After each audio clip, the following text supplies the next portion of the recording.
Nessa época do ano, esse é um dos cantos mais comuns nas cidades brasileiras. Dono da vocalização é o canário da terra, uma ave que chama a atenção pela beleza e pelo canto melódico. E embora comum, existem muitas curiosidades sobre ele que poucas pessoas conhecem.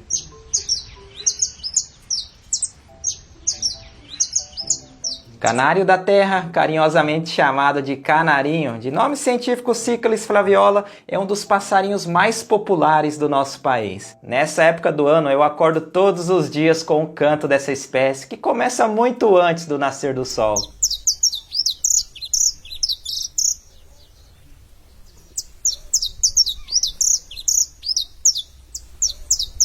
O motivo dessa ave soltar a voz na primavera e verão está relacionado à reprodução. Os machos cantam para demarcar territórios e atrair fêmeas, pois elas escolhem os seus parceiros principalmente com base na qualidade do canto. Além disso, o canto serve como um meio pelo qual os outros machos avaliam a força e a capacidade dos seus rivais.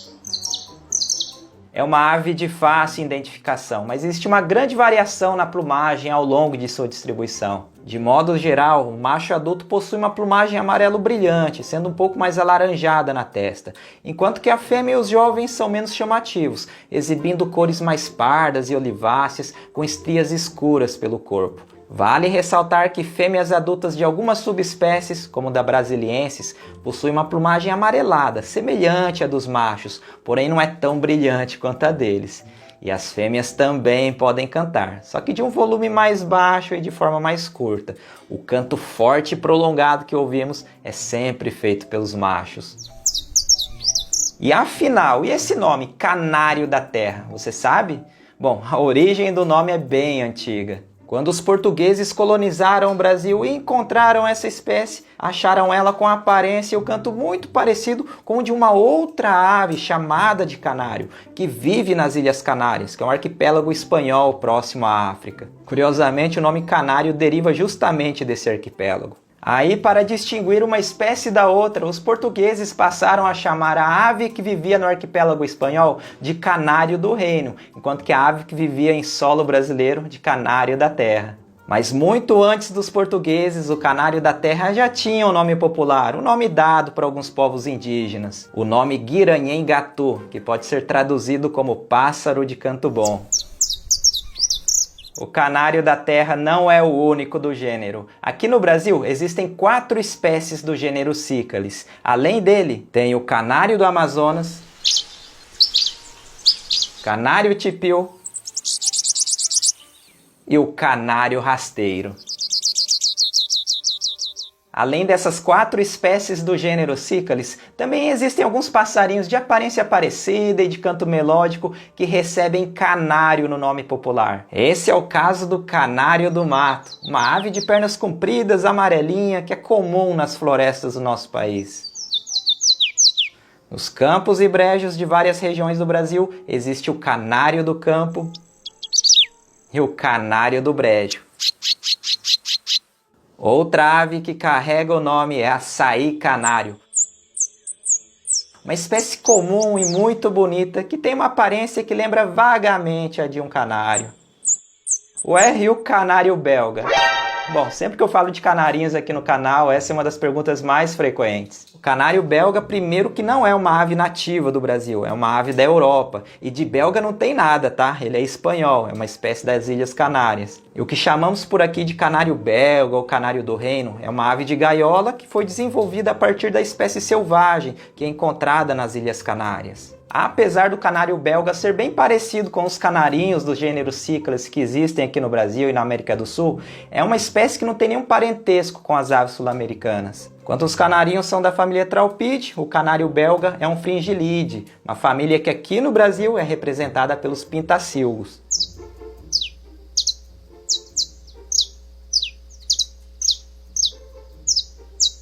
Hoje em dia, ao andar por uma cidade, é bem fácil de encontrar um canário da terra, né? Em muitos lugares do país, ele tem se tornado até mais comum que os pardais. Mas nem sempre foi assim. Eu não posso afirmar, mas muitas pessoas me relatam que ali nas décadas de 80 e 90 era difícil de encontrar canarinhos nas áreas urbanas. Nessa época era comum a prática ilegal de capturar passarinhos da natureza para a criação em gaiolas, sendo o canário da terra um dos alvos preferidos. Em Minas Gerais, por exemplo, a raridade do canário era tamanha que na década de 90 a ave foi até considerada ameaçada de extinção no estado. Mas, para nossa felicidade e a dos canários também, algo mudou, pois hoje em dia os canarinhos são facilmente encontrados pelas cidades de várias partes do Brasil.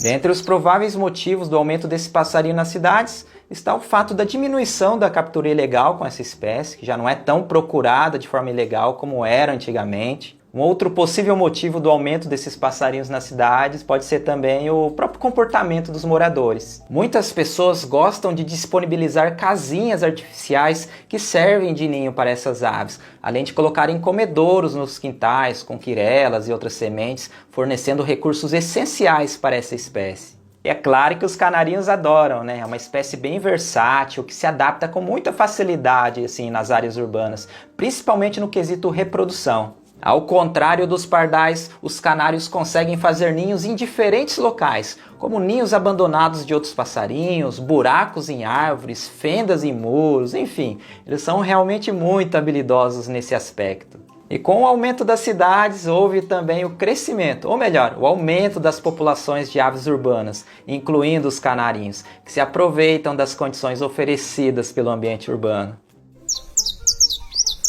E pensa num passarinho bom de briga. O canário da terra é uma espécie até agressiva, tá? Em comedouros ele disputa comida com pombos e pardais, não hesitando em expulsar as outras aves quando necessário.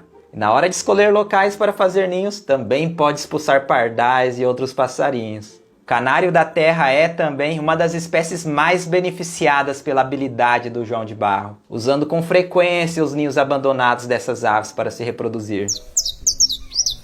Comum, bonito, com canto melódico e de fácil identificação foram características que contribuíram para torná-lo a ave brasileira mais fotografada. Todos os anos, o canário da terra mantém a liderança no ranking de aves mais fotografadas em sites especializados, como do Wikiaves e Bioface. Não tem pra ninguém, hein? Quem curte um futebol sabe que o nosso canarinho tem uma relação bem antiga com a seleção brasileira. Depois que o Brasil perdeu a final da Copa do Mundo de 1950, que foi sediada no Brasil, a seleção abandonou o tradicional uniforme branco e adotou um novo uniforme amarelo. E essa mudança rapidamente rendeu à equipe o apelido de Seleção Canarinho, em referência à cor amarela do canário da terra. E claro que, inspirado pelo apelido, a CBF adotou o canário da terra como mascote oficial da seleção brasileira. E desde então, várias versões do mascote foram criadas, da década de 60 até os dias atuais, incluindo o popular canarinho pistola. Agora me conta aí, que informação do canarinho mais te chamou a atenção? Tem alguma outra ave muito popular aqui do Brasil que você adoraria ver aqui no canal? Já coloca aí nos comentários. Bom, então é isso, gente. Obrigado aí pela audiência de sempre e até o próximo vídeo.